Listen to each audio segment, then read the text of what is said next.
As we descend on the final stages of the Crater 2 RNAV arrival into Portland, we should probably discuss energy management. Slowing down the 737 can be a challenge, and these DME rings placed during the descent planning phase can help us in our quest to get the aircraft established stable on the final approach at 1,000 feet AGL.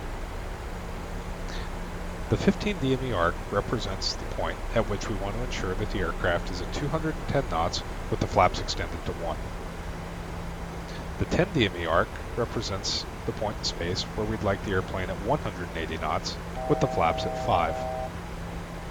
These are not hard and fast wickets that must be hit, but they provide a good snapshot of the desired energy state, and if the aircraft is well above or below them, we can modify our descent plan accordingly. We can see here that the Crater 2 drops us off on a left downwind for runway 10 left, and if we turn right at nut, we will be inside the 15 DME arc. So it would be prudent to slow the airplane to 210 knots and flaps 1, although the star already has us slowed there. These rings can be especially helpful on a long straight-in approach for determining when to configure the airplane. You can see now that the airplane is starting to decelerate the airplane to 210 knots for the crossing restriction in Voodoo. 210 knots is also the up speed, and so to increase our maneuver margin, we can extend flap 1. If we extend flap 1, however, the VNAV system will reduce the bugged speed to the flap 1 maneuver speed. In order to stay at 210 knots, we'll open the speed window by pressing the speed intervent button, select 210 knots, and then select flap 1. The flaps will extend to 1, but the aircraft will maintain the bugged speed of 210 knots. We can see the leading edge flaps in transit.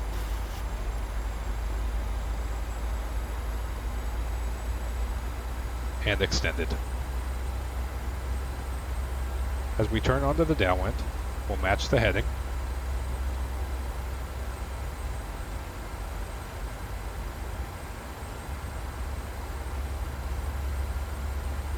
And you can now see that the aircraft is giving a reset MCP altitude in the FMS scratch pad.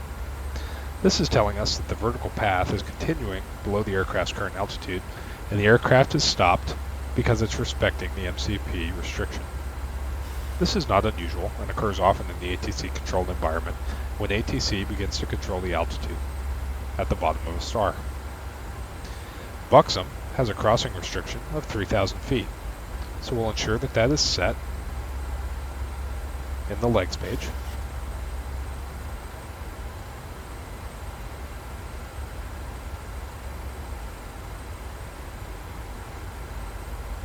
And we'll prepare for further ATC instructions.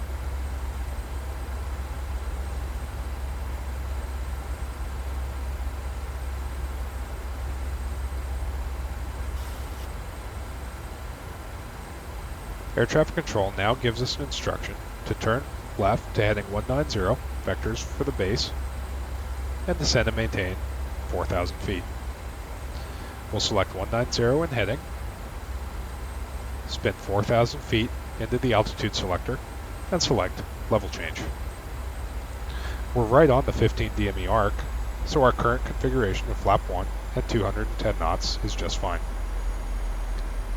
In the FMS, to increase our situational awareness, let's extend the runway centerline out from Buxom. To do this, select Buxom, place it at the top of the legs page, and then, using the alphanumeric keypad, type the inbound course of 103, place it at LSK 6 right for intercept course, and select Execute. This extends the runway centerline out from Buxom on the navigation display. Air traffic control now gives us a further turn to 130, an instruction to descend to 3,000 feet, and tells us to intercept the localizer. We'll select level change with the altitude window to 3,000 feet, and we'll select Vorloc. At this point, a procedure known as LAVs can be used to set up for the approach. LAVs consists of a lateral mode, in this case Vorlock, the final approach fix altitude, in this case 2,000 feet, the selection of VNAV path, and opening of the speed window. L for lateral mode, Vorlock. A for final approach fix altitude, 2,000 feet. V for VNAV, which will respect the altitude constraints, in this case 3,000 or above at Buxom, and S, opening the speed window. We can see that we're inside the 15 DME arc and rapidly closing on the 10 DME arc, so we'll spin the speed down to 180 knots and extend flaps 5.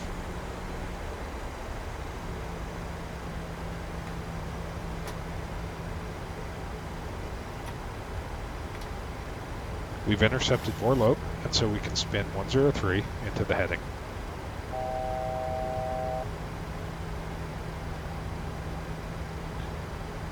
Once the final approach fix is the waypoint to go, we can place the airplane in approach mode and allow it to intercept the localizer and the glide path.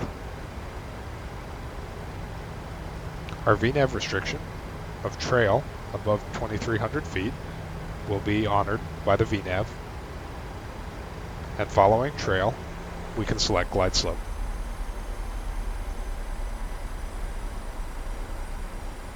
At this point, air traffic control would have swapped us over to tower who'd clear us to land.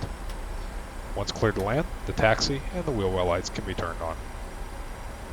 2,500. Crossing our 10 DME arc, we're at 180 knots with flap 5 selected. Energy is looking good. With this energy package, we can begin our final configuration at 2,000 feet above the field elevation. This number is easily calculated by adding 2,000 feet to the cabin pressurization landing altitude. So today, at 2,500 feet, 2,050 feet, we'll begin our final configuration. Final approach fix is the next waypoint, so we'll select approach mode and allow the airplane to capture the glide slope.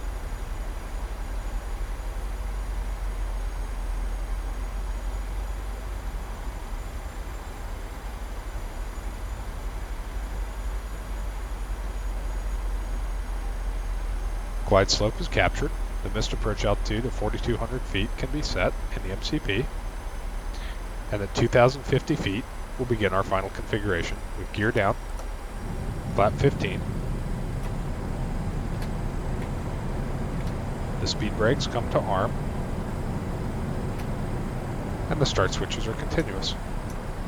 The speed should be selected to the flap 15 speed of 160 knots, and the flaps can be selected to 25 below 190 knots.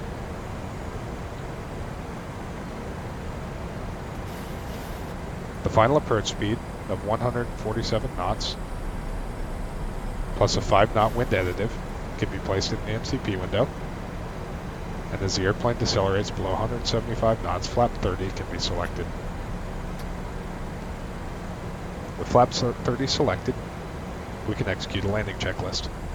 Landing gear, down 3 green. Flaps, 30, 30, green. Speed brake, armed. Start switches, continuous. Landing checklist complete. At 1,000 feet, we should be stable, 1,000. cleared to land, and the missed approach altitude should be set.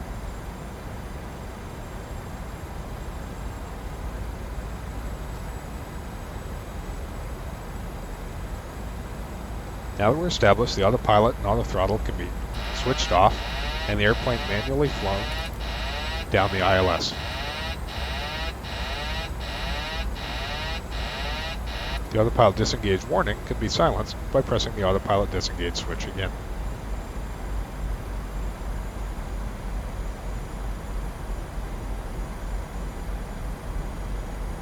The flare in the 737 is fairly simple and should be begun at around 30 feet. As the aircraft passes 30 feet, the throttles can slowly be closed to idle, the flare begun, and as the engines wind down, increased back pressure is required to hold the nose up due to the low slung nature of the engines.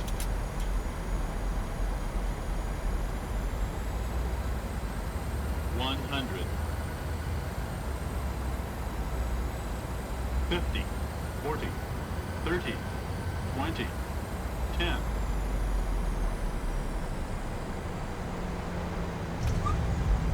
The speed brakes are deployed. Reversers.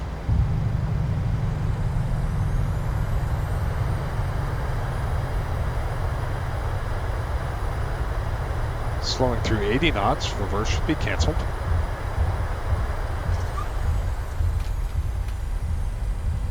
And manual braking applied. Manual braking automatically disarms the auto brake.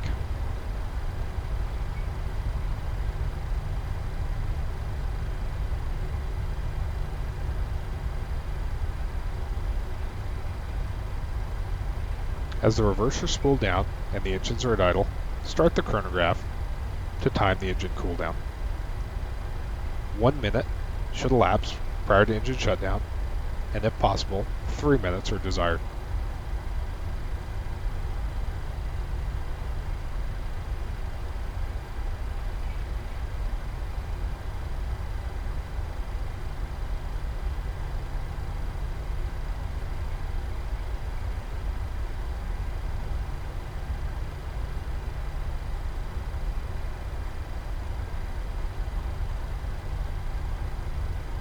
This concludes the ILS portion of the tutorial. When we come back, we'll discuss cleaning up the aircraft and the shutdown procedure at the gate.